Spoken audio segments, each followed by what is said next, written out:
ሰይጣን ሲቀጠቀጥ ራሱ ሲመታ ባርነት ይትቻል ሰለሲ ፈታ ራሲ መሽበትረግ ሲነጋ ይሄው በታሪክ የተጀመረ ሲያጋ ምስጋናዬ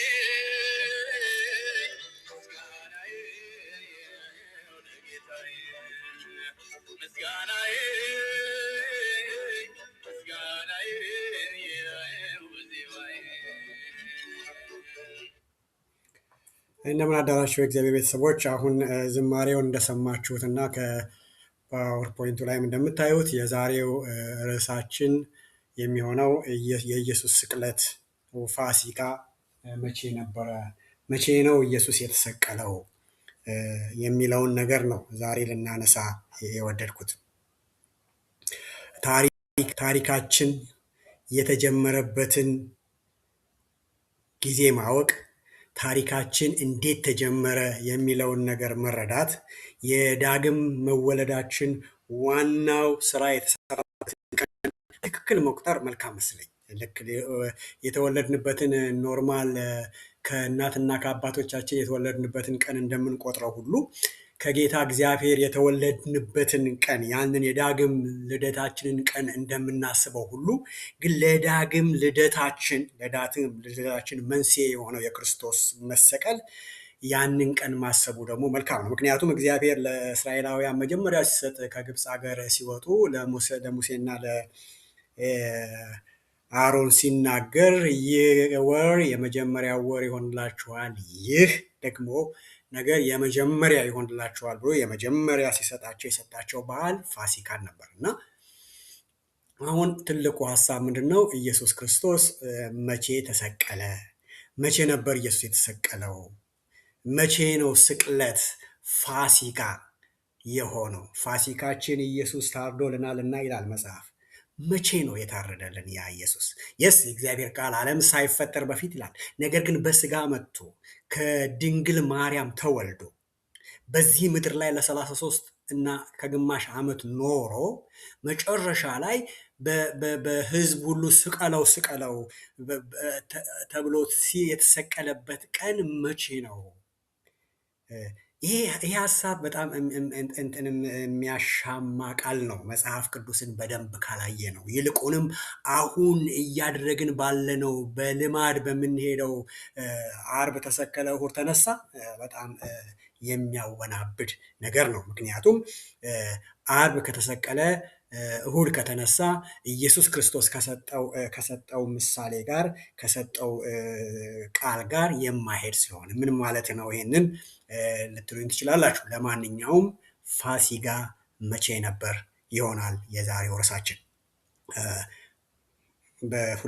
በሁለት ጥናት ልንጨርሰው እንችላለን፣ ነገር ግን በአንድም ከቻልኩ ሞክራለሁ። ይሄ ዛሬ የማነሳው ሀሳብ ብዙ አስተያየቶች እንዳሉና ይልቁንም ጎልቶ የሚነገረውና የሚተገበረው የበዓል አከባበር ብዙ ክርስቲያኖች የሆኑትን እንደገናም ክርስቲያኖች ያልሆኑትን የሚያጠያይቅ ነገር ነው። ይልቁንም ደግሞ በመጽሐፍ ቅዱስ ላይ ነቀፋን ለሚፈልጉ ሰዎች ያ ቀን አገኘናችሁ የሚሉበት አይነት ነገር ነው የሚሆነው። መጽሐፍ ቅዱስ የተሳሳተ ነው የሚሉባቸው የኢየሱስ መቼ ተሰቀለ፣ መቼ ተነሳ የሚለው ሀሳብ ብዙ ጊዜ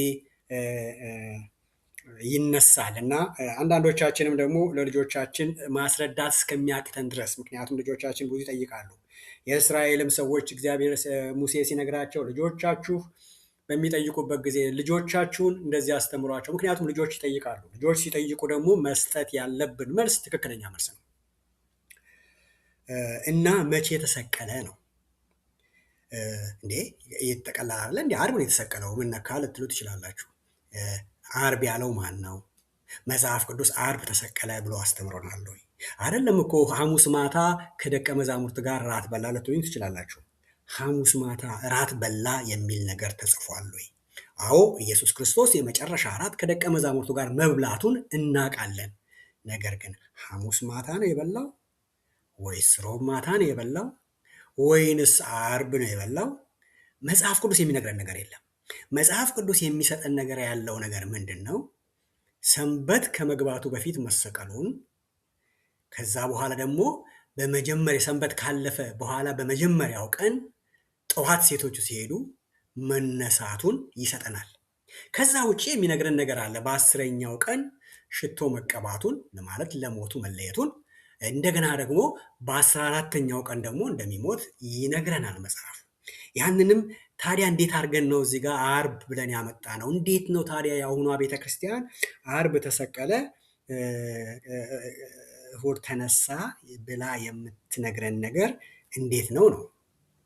ስለዚህ እንደገናም ደግሞ የእግዚአብሔር ቃል ምን ይላል? ኢየሱስ ክርስቶስ በማቴዎስ 12 ከ38 እስከ 40 አንድ ነገር ይናገራል። ምንድን ነው ያላቸው? ምንድን ነው የምታሳየን ነገር? የምታሳየን ነገር ምንድን ነው ሲሉት ኢየሱስ ክርስቶስ ምን አላቸው? 3 ቀንና 3 ሌሊት በምድር ሆድ እኖራለሁ ብሎ በምድር ሆድ እንደሚሆን ተናገረ። ታዲያ አሁን ቤተክርስቲያን አርብ ተሰቀለ እሑድ ተነሳ የምትለው ትረካዋ 3 ቀንና 3 ሌሊት ይሆናል ወይ ነው? ያ ነው እንግዲህ ጥያቄ የሚያስነሳው። ያ ነው እንግዲህ ሰዎች ኢየሱስ ክርስቶስ የምትሉት ጌታችን የምትሉት 3 ቀንና 3 ሌሊት በምድር ሆድ ውስጥ እኖራለሁ ብሏል። እናንተ ደግሞ አርብ ተሰቀለ እሑድ ተነሳ ካላችሁን 3 ቀንና 3 ሌሊት አይሆንም። ምን ማለት ነው? ስለዚህ መጽሐፍ ቅዱስ ራሱ እርስ በርሱ እንትን ያደርጋል፣ ይተራመሳል ማለት ነው። ይህ ጥያቄ ይልቁንም ብዙ ሰዎች በፋሲካ አካባቢ ለምስክርነት ለሚወጡ ሰዎች የሚጠየቁት ጥያቄ ነው እና መልስም የሚያጡበት ነው። ምክንያቱም ቤተክርስቲያንም አላስተማረቻቸውም። እንደገናም ደግሞ ምናልባት እነሱም መጽሐፍ ቅዱሳቸውን በደንብ አላነበቡትም እና በቅርብ ከምስክርነት ከወጡ ሰዎች የተጠየቁት ጥያቄ አንዱ ይህንን መሆኑን ስሰማ እና የተጠየቀው ሰው ደግሞ መልስ መመለስ ማጣቱን ስረዳ ለምንድን ነው ይህንን ነገር በደንብ የማናየው ብዬ ነው እንትን ያልኩት። አንዳንድ ጊዜ እነዚህ አይነት ነገሮች ናቸው እንግዲህ ወደ ተሳሳተ ትምህርት የሚወስዱ ወደ ተሳሳተ ነገር ውስጥ የሚያስገቡን ወደ ያልተባለን ነገር እንድንናገር እና የውሸት ትምህርት ውስጥ የሚያስገቡን ነገሮች እነዚህ ነገሮች ናቸው። አንድ ሰው ምን አላሉ ይሄን ጥያቄ ሲመለስ ያውም እንዳሉኝ ከሆነ እንግዲህ ፓስተር ነው ያሉኝ ግን አይመስለኝም። ምን አላሉ ይሄን ጥያቄ ሲመለስ አዎ ኢየሱስ ክርስቶስ ተናግረዋል 3 ቀንና 3 ሌሊት በመቃብር ሆድ ውስጥ እኖራለሁ ብሎ ተናግረዋል። ነገር ግን ደቀ መዛሙርቶቹ አሳዘኑት። ጴጥሮስ ሲክደው 3 ጊዜ አልክድህም ያለ ሰውዬ 3 ጊዜ ሲክደው በዛ ሌሊት። እንደገና ደግሞ ወጣቱ ማለት ዮሐንስ ራቁቱን ሲሮጥ፣ እንደገና በነጋታው ደግሞ ወጣቱ ከኢየሱስ እናት ከማርያም ጎን ሆኖ ሲያየው ሆዱ ባባ፣ ስለዚህም አስቀድሞ ተነሳ የሚልም የአሮጊቶች ተረት የሆነ ነገር እንደዚህ ተናገረ ብለው ሲናገሩ ሰምቻለሁ። ያው መቼም ከባድ ነው እንደዚህ ብለን የምንመልስ ከሆነ። ሌላው ደግሞ ይሄን ነገር እንዴት ትመልስልኛለህ ብሎ ለጠየቀው ጥያቄ ግድ የለም ይሄንን ሌላ ጊዜ እናነሳዋለን፣ አሁን የምንልህን ስማ፣ የምንነግርህ ስለ ክርስቶስ ማዳን ነው ብለውም ለማለት የሞከሩ ሰዎች አሉ። ይሄ ደግሞ መቼስ የሰሚዎችን ጆሮ ይደፍናል። ምክንያቱም ሰሚው ጥያቄ ከጠየቀ ለጥያቄው በቂ መልስ መስጠት ስላልተቻለ እንዴት አድርጎ ነው ከዛ በኋላ ያለውን ምስክርነት የሚሰማው የሚለውን ነገር ስናስብ የጠያቂውን ጆሮ በምንሰጠው መልስ ደፈን ነው ማለት ነው። ከዚህ በኋላ አይሰማንም ማለት ነው። ወንጌል ሆነ በአጠቃላይ መጽሐፍ ቅዱስን ስናጠና ክርስቶስ 3 ቀንና 3 ሌሊት በመቃብር ሆድ ውስጥ እንደነበረ ይነግረናል። ትልቁ ፖይንት ግን ቤተ ክርስቲያን ያንን ታስተምራለች ወይንስ ቤተ ክርስቲያን በዘልማድ መንግስትም ሲያከብረው ያለውን በዘልማድ ታከብራለች? ሌላው አንድ ነገር የሰማሁት በቅርብ በራሴው ጆሮ የሰማሁት ለህዝብ ከሚናገር ፓስተር የሰማሁት በህዝብ በጉባኤ መካከል ማለት ነው በፋሲካ ሰሞን ሲናገር ክርስቶስ ሐሙስ ማታ ከደቀ መዛሙርት ጋር ራት ከበላ በኋላ ብሎ ሲናገር አሁን እዚህ ጋር ነው መቆም ያለበት አልኩኝ ለራሴ። ክርስቶስ ሐሙስ ማታ ከደቀ መዛሙርት ጋር ራት በልቷል። አሁንም አንድ ነገር አለ። ራት አልበላም እያልኩ አይደለም፣ ራት በልቷል። ነገር ግን መጽሐፍ ቅዱስ የት ቦታ ነው ክርስቶስ ሐሙስ ማታ ብሎ ቀን ጠቅሶ ራት በላ የሚለን? ስለዚህ ይሄ ነገር ምንድን ነው የሚያሳየን ስንል እንዴ አንድ ሰንበት እኮ ነው። ሰንበት ብልሃል ቅድም፣ ሰንበት አለ። ስለዚህ ከሰንበት በፊት ከሆነ ደግሞ የተሰቀለው አርብ ነው የሚሆነው ልትሉኝ ትችላላችሁ።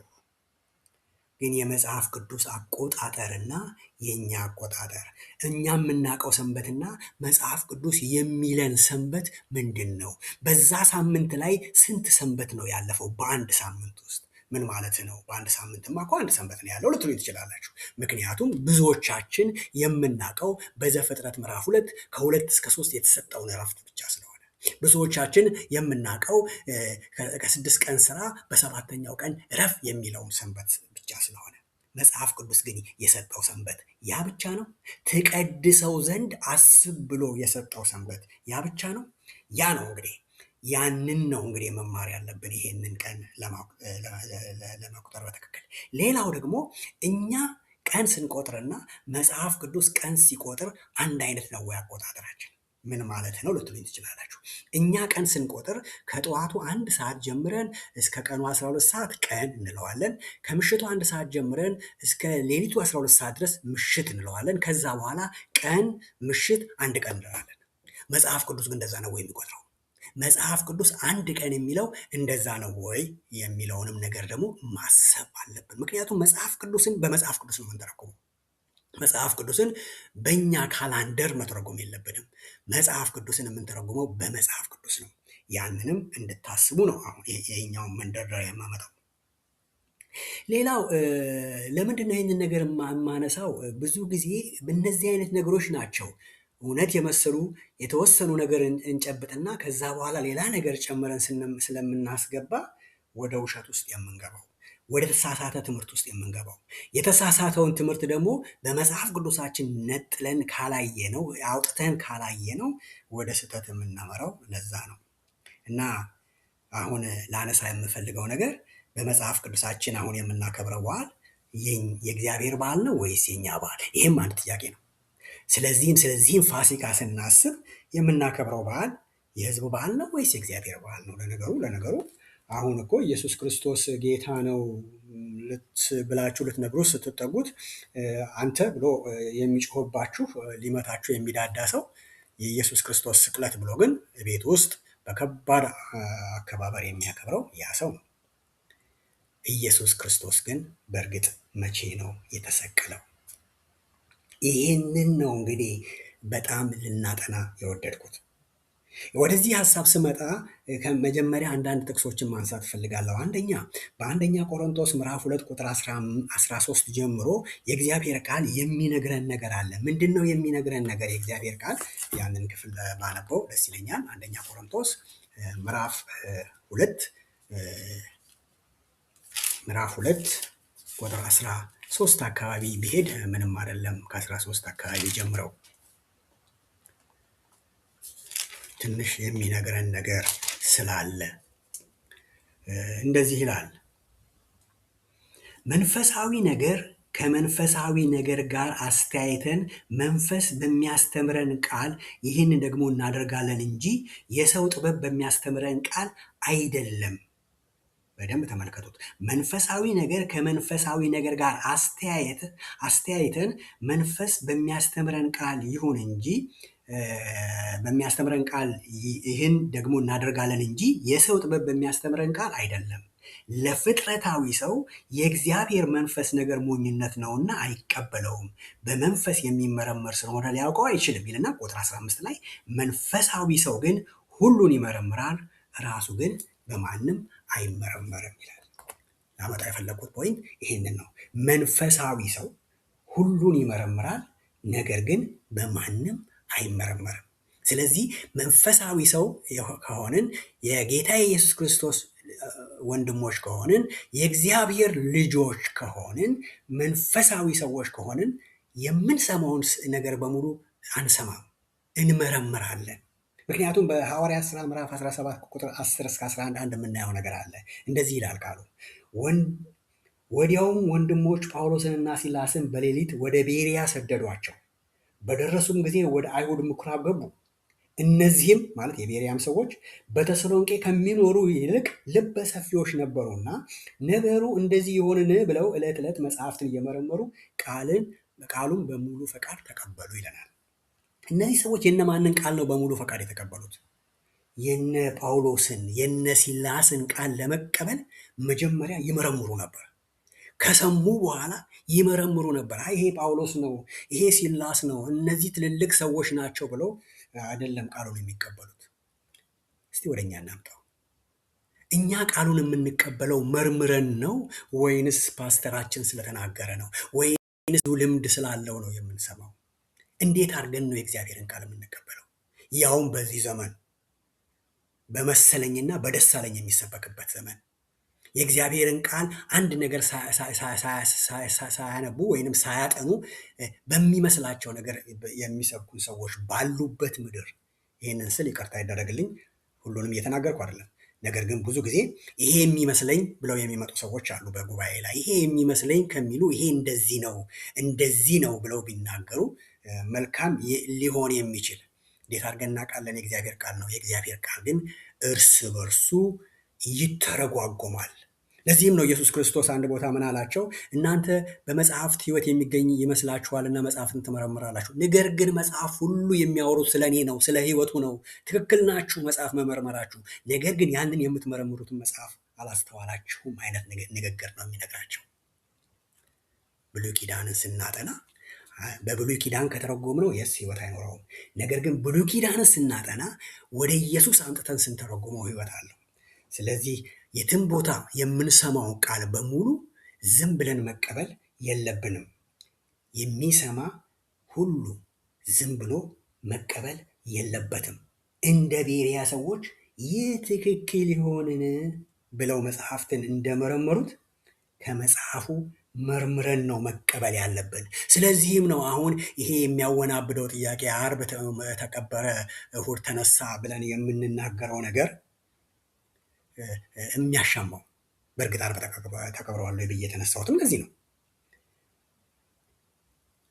ስለዚህ የእግዚአብሔር ቃል የማይለውን ነገር መቀበልና በልማድ መኖር ያለብን አይመስለኝም። ምክንያቱም የእግዚአብሔር ቃል አይዋሽም። ኢየሱስም ደግሞ 3 ቀንና 3 ሌሊት እኖራለሁ ያለው አይዋሽም። በዘመናችን ያሉ በክርስትና ስም የሚጠሩ ክርስቶስ የመጨረሻውን ራት የፋሲካ ራት የበላው የተያዘው ሐሙስ ነው የሚሉ፣ ከዛ ሐሙስ ሌሊት ሲደበደብ አደረ፣ ሲንገላታ አድሮ ዓርብ ተሰቀለ፣ ከዚያ ዓርብ ማታ የሰንበት መጀመሪያ ከመግባቱ በፊት ተቀበረ፣ ከዛም እሑድ ተነሳ ብለው የሚያስተምሩ ይህ ኢየሱስ የሰው ልጅ በምድር ሆድ 3 ቀንና 3 ሌሊት ይሆናል ያለውን ቃል የማያሟላ መሆኑን የማይመረምሩ እና ያንን ነገር የሚያስተምሩ ሰዎች ይህን ነገር ጥያቄ ሲቀርብላቸው የሚናገሩት ሊሆን የሚችለው ቅድም መጀመሪያ ላይ ስገባ እንደተነገረው ተረት ነው የሚሆነው። መጽሐፍ ቅዱሳችን ሌላ ይላል፣ እነሱ የሚያስተምሩት ሌላ ይላል ነው። ምክንያቱም ኢየሱስ አይዋሽም፣ የእግዚአብሔር ቃል አይዋሽም። ነገር ግን ምንድን ነው ማድረግ ያለብን? ኢየሱስ 3 ሌሊት በምድር ሆድ ውስጥ አድሯል። ኢየሱስ 3 ቀን በምድር ሆድ ውስጥ ቆይቷል። ያንን ያለ ኢየሱስ ነው። ለዚህ ነው እንግዲህ ብዙውን ጊዜ ከመጽሐፍ ቅዱስ ውጭ የሆኑ የቤተ ክርስቲያን ልምምዶችን ስንከተል፣ በዘልማድ ስንኖር የእግዚአብሔርን ቃል ቻሌንጅ ለሚያደርጉን ሰዎች መልስ የምናጣው። አንድ ነገር ትዝ አለኝ ይህንን ቃል ስናገር። ብዙ ጊዜ በፋሲካ አካባቢ የሚሰበክ ደግሞ አንድ ቃል አለ። ምንድን ነው? በማቴዎስ ወንጌል ምዕራፍ 28 ከ1 እስከ 2 የሚሰበከው ነው። ሁላችንም እናውቀዋለን። እንደዚህ ይላል። በሰንበትም መጨረሻ መጀመሪያ ቀን ሲነጋ መግደላዊት ማርያምና ሁለተኛይቱ ማርያም መቃብሩን ሊያዩ ወጡ። እነሆ የጌታ መልአክ ከሰማይ ስለወረደ ታላቅ መናወጥ ሆኖ ነበር። ቀርቦም ድንጋዩን አንከባሎ በላዩ ተቀመጠ ይላል። ፓስተሮቻችን ወይም ወንጌላዊዎቻችን ወይም የሚሰብከን ሰው ይሄንን ቃል ያነሳና ሲናገር እኛ ተሰባኪዎቹ እኛ አዳማጮቹ ግን ቃሉን ስለማናዳመጥ የሰውየውን ስሜት ስለሆነ የምንከተለው ብዙ ጊዜ ስንስት እናያለን። አንደኛ ብዙ ጊዜ የሰማሁት ነገር ምንድን ነው? ድንጋዩን አንከባሎ ኢየሱስ ተነሳ፣ መቃብሩን ፈንቅሎ ኢየሱስ ተነሳ፣ ሃሌሉያ። ህዝቡ ደግሞ አሜን ይላል። ነው ኢየሱስ ድንጋዩን አላንከባለለም። ኢየሱስ መቃብር አልፈነቀለም። እንደውም ለነገሩ እኮ መቃብሩን ፈነቃቀለው የሚል መዝሙርም አለን። ግማሽ እውነት ግማሽ ውሸት የሆነ መዝሙር። መቃብሩን አልፈነቃቀለም። ማህተሙን ፈታ። አዎ ማህተሙን ፈቷል። እሱ ራእይ ውስጥ ሄደን የምናየው ነው። ነገር ግን አንዳንድ ጊዜ ለዚህ ነው የእግዚአብሔር ቃል ጋር መዝሙሩንም ስለማንሰማው ስብከቱንም ስለማንሰማው ወደ ስህተት የሚለው። ድንጋዩን ያንከባለለው መልአክ እንጂ ኢየሱስ አይደለም። ይህንን ቃል ስንመለከት ያንከባለለውም ኢየሱስ ከመቃብር እንዲወጣ ሳይሆን ሴቶቹ ኢየሱስ በዛ አለመኖሩን እንዲያዩ ነው ያንከባለለው። ኢየሱስ መቃብር አልፈነቀለም። ግን ኢየሱስ መቃብር ፈነቀለ እየተባለን ስንማር ኖረናል። ኢየሱስ መቃብር ፈነቀለ እየተባለ በትንሣኤ አካባቢ ሲሰበክ ከላይ ተቀምጠው ያሉት ፓስተሮቻችን እንኳን ተውተው አቁም አይሉም። ፊት ለፊት ተቀምጠው ይሰማሉ እንጂ ኢየሱስ የትንሣኤ ስጋ ነው ያለው። ኢየሱስ ሲነሳ የትንሣኤን ስጋ ለብሶ ነው የተነሳው። የትንሣኤ ስጋ ደግሞ በተዘጋ በር ያልፋል። ምክንያቱም ተሰብስበው ባሉበት በር ሳይከፈትለት ሳያንኳኳ ነበር የሚገባው። የትንሣኤ ስጋ በተዘጋ በር ያልፋል። በዘልማድ እንደምንለው አይደለም። መቃብር ፈነቀለ አልፈነቀለም ኢየሱስ። መላእክት አላስፈለጉትም ለኢየሱስ መነሳት ከመቃብር ለመውጣት። ምክንያቱም ኢየሱስ እንደ ማርያም ወንድም እንደ አልዓዛር አይደለም። ኢየሱስ ድንጋዩን አንከባሉለት የሚባል ነገር አያስፈልገውም። ድንጋዩን አንከባሉለት። ታስታውሳላችሁ? ኢየሱስ እስቲ አንሱት ድንጋዩን አለ። ከዛ በኋላ ድንጋዩን ሲያነሱ አልዓዛር ሆይ ተነስ አለ። ስለዚህ ምን እያልኩ ነው ያለሁት? ድንጋዩን ፈነቃቀለው። ይሄ የስህተት ትምህርት ነው። ለዚህ ነው ወደ ስህተት ትምህርት ስለምንሄድ አንዳንድ ነገሮቻችንን ቆም ብለን ማጥናት ማየት እንዳለብን ልናገር የፈለኩት። ወደ ዋናው ነገሬ ከመግባቴ በፊት ጥያቄዎችን ልሰነዝር እወዳለሁ። አንደኛው ጥያቄ ምንድን ነው? በመጽሐፍ ቅዱስ ውስጥ ሰኞ፣ ማክሰኞ፣ ሮብ፣ ሐሙስ ወዘተ የተባሉ ቀኖች አሉ ወይ? አንደኛው ጥያቄ። ሁለተኛው ጥያቄ ደግሞ በመጽሐፍ ቅዱስ ውስጥ ያሉት ሰንበት ስንት አይነት ሰንበቶች ናቸው? እግዚአብሔር የሰጣቸው ሰንበቶች ስንት አይነት ሰንበቶች ናቸው? ሶስተኛው ጥያቄ ደግሞ በመጽሐፍ ቅዱስ ቀን ስንቆጥር ቀን የሚቆጠረው ቀንም ሆነ ማታም ሆነ አንድ ቀን ነው ወይስ ማታም ሆነ ቀንም ሆነ አንድ ቀን ነው የሚቆጠረው? መጽሐፍ ቅዱስ ቀንን እንዴት ነው የሚቆጥረው? እነዚህ ነገሮች ወሳኝ ናቸው ለዚህ ስተዲ። እኔ መጽሐፍ ቅዱስ ሰኞ፣ ማክሰኞ፣ ሮብ እያለ ሲቆጥር የትም ቦታ አላገኘውም። ይልቁንም መጽሐፍ ቅዱስ ቀኖችን ሲቆጥር በሳምንቱ በመጀመሪያው ቀን፣ በሳምንቱ በፊተኛው ቀን፣ በአራተኛው ቀን፣ በሰንበት ማግስት እያለ ነው መጽሐፍ ቅዱስ ሲቆጥር ያየሁት እንጂ ሰኞ ማክሰኞ ሲል አላነበብኩም። ስለዚህ ታዲያ የአሁኗ ቤተ ክርስቲያን ኢየሱስ ክርስቶስ መቼ ተሰቀለ ለሚለው ጥያቄ አርብ ተሰቀለ የምትለው አርብን ከሄዳ አምጥታ ነው። እንደገናም ደግሞ በመጽሐፍ ቅዱሳችን የተለያዩ ሰንበቶች አሉ። እሱ ቦታው ላይ ስመጣ እናገራለሁ። እነዛን ሰንበቶችስ ቤተ ክርስቲያን ህዝቧን በደንብ አድርጋ ታስተምራለች ወይ? ምናልባት ነው ሰንበት እኮ ተፈጽሟል፣ ሰንበት እኮ አልቋል፣ ሰንበት እኮ የባለፈ ነው፣ የሙሴ ህግ ነው፣ ሙሴ ህግ ደግሞ ተሽሯል እንችላለን። ሙሴ ህግ አልተሻረም፣ ተፈጸመ እንጂ። ኢየሱስ ክርስቶስ ሰንበቱ እኔ ነኝ ብሎ ፈጽመው እንጂ አልሻረው። ስለዚህ ያንን ሰንበት ማወቃችን በመጽሐፍ ቅዱስ ለብሉይ ኪዳን ሰዎች ሲሰጥ የነበረውን ቀን ማወቃችን የሚነግረን ነገር አለ። ወደዛ እንሄዳለን። ስለዚህ ይህንን ጥያቄ ለመመለስ ኢየሱስ መቼ ተሰቀለ፣ መቼ ተነሳ የሚለውን ጥያቄ ለመመለስ በመጽሐፍ ቅዱስ ውስጥ መጀመሪያ ሁለት ስለተሰጡት ኪዳናት እናወራለን። ሁለት የተሰጡ ዋና ምልክቶች አሉ። እነዚህ ዋና ምልክቶች ምንድን ናቸው? አንደኛው በመጽሐፍ ቅዱስ የተሰጠን ዋናው ምልክት ምንድን ነው የሚለው ጋር ስንመጣ እነዚህ ነገሮችን ነው የምናገኘው። አንደኛው ምልክት በመጽሐፍ ቅዱስ ከተሰጡት አንደኛው ምልክት ዋናው ምልክት ያለው በኢሳይያስ 7 ምዕራፍ 14 ላይ ነው ያለው። ምዕራፍ 7 ቁጥር 14 ላይ ነው ያለው። እንደዚህ ይላል፣ ስለዚህ ጌታ ራሱ ምልክት ይሰጣችኋል፣ እነሆ ድንግል ትጸንሳለች፣ ወንድ ልጅም ትወልዳለች፣ ስሙንም አማኑኤል ብላ ትጠራዋለች። ይህ ምልክት እንደምናውቀው ኢየሱስ ክርስቶስ በስጋ እንደሚወለድ፣ እግዚአብሔር ከሰው ጋር እንደሚሆን የተሰጠ ምልክት ነው። ይህ ምልክት ኢየሱስ ሲወለድ የተፈጸመ ምልክት ነው። ተፈጽሟል። ኢየሱስ በተወለደ ጊዜ የተፈጸመ ምልክት ነው። ይህ ምልክት ከእግዚአብሔር ከራሱ የተሰጠ ምልክት። ይህ ምልክት በብሉይ ኪዳን ያለ ለሕዝብ ሁሉ፣ ለአይሁድ ሕዝብ አይደለም፣ ለሕዝብ ሁሉ የተሰጠ ታላቅ ምልክት ነው። ብሉይ ኪዳንን ስንመለከት ብዙ ጊዜ ለአይሁድ ነው ብዙ ጊዜ የሚናገረው። ያው ብዙውን ጊዜ ለአይሁድ ነው የሚናገረው፣ ለሕዝቡ ነው የሚናገረው እግዚአብሔር። እዚህ ግን እኛንም ይጨምራል። ይሄ ቃል ኢሳይያስ የተናገረው ቃል ግን እኛንም ይጨምራል። ያ ብቻ አይደለም፣ እግዚአብሔር ከኛ ጋር ሊሆን ይመጣል አለ። ከኛ ጋር ሊሆን መጣ፣ በእኛ ውስጥ ሊያድር መጣ። ያ ትልቁ የብሉይ ኪዳን ቃል ነው። በአዲስ ኪዳን ደግሞ ያለው በማቴዎስ 12 ከ38 እስከ 40 ድረስ ያለው ቃል ነው። ኢየሱስ ክርስቶስ ጻፎችና ፈሪሳውያን ተሰብስበው ሲጠይቁት ከአንተ ምልክትን እንሻለን፣ ምንድን ነው የምታሳየን ምልክት ሲሉት ኢየሱስ ክርስቶስ የሰጠው ምልክት ነው። በዚያን ጊዜ ከጻፎችና ከፈሪሳውያን አንዳንዶች መለሱና መምህር ሆይ ከአንተ ምልክት እንድናይ እንወዳለን አሉ።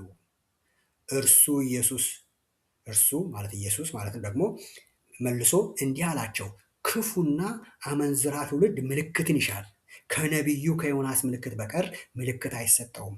ዮናስ በአሳ አንባሪ ሆድ 3 ቀንና 3 ሌሊት እንደነበረ እንዲሁ የሰው ልጅ ደግሞ በምድር ልብ ውስጥ 3 ቀንና 3 ሌሊት ይኖራል አላቸው። ይሄ ደግሞ ኢየሱስ ክርስቶስ ራሱ የተናገረው ቃል ነው። ምንድን ነው ያላቸው? አንደኛ ገሰጻቸው። ምልክት ትፈልጋላችሁ? ምልክት የሚፈልግ አመንዝራ ነው። አመንዝራ ትውልድ ነው ይሄ ትውልድ፣ ምልክትን ይሻል አለ። መቼስ የሚነግረን ነገር አለ፣ ወደኛው ወስደን ማየት ነው። አብሶ ብዙዎቻችን ከትንቢት ጋር የምንዞር የሚያስጠንቅቅ ይመስለኛል። ስለ ምልክት የሚያስጠንቅቅ ይመስለኛል። እሱ ልተወዛ ላይ ግን ምንድን ነው ያለው? ዮናስ አሳ አንባሪ ውስጥ 3 ቀንና 3 ሌሊት እንደነበረ የሰው ልጅም በምድር ልብ ውስጥ 3 ቀንና 3 ሌሊት ይኖራል። ይህ ምልክት ኢየሱስ ክርስቶስ እንደሚሞትና 3 ቀንና 3 ሌሊት በመቃብር እንደሚኖር የተሰጠ ምልክት ነው። ይህም ምልክት ተፈጽሟል። ይህ ምልክት ኢየሱስ ራሱ የተናገረው ራሱ የሰጠው ምልክት ነው። ይሄ የአዲስ ኪዳኑ ታላቁ ምልክት ነው። ያኛው የብሉይ ኪዳኑ ታላቁ ምልክት አልኩ፣ ለምን ለእኛ ሁሉ ተሰጠ። ይሄ ደግሞ የአዲስ ኪዳኑ ታላቁ ምልክት አልኩ፣ ይሄ ለሁላችን ተፈጸመ። ያ ለእኛ ተሰጠ። ይወለድላችኋል፣ ይመጣላችኋል፣ አማኑኤል ከእናንተ ጋር ይሆናል አለ። መጣ፣ ተፈጸመ።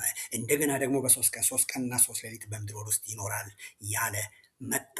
በምድር ውስጥ 3 ቀንና 3 ሌሊት ኖረ፣ ተፈጸመ። ለማ ለእኔ፣ ለማ ለአንቺ እንደዛ ሆነ፣ ለአንተ እንደዛ ሆነ።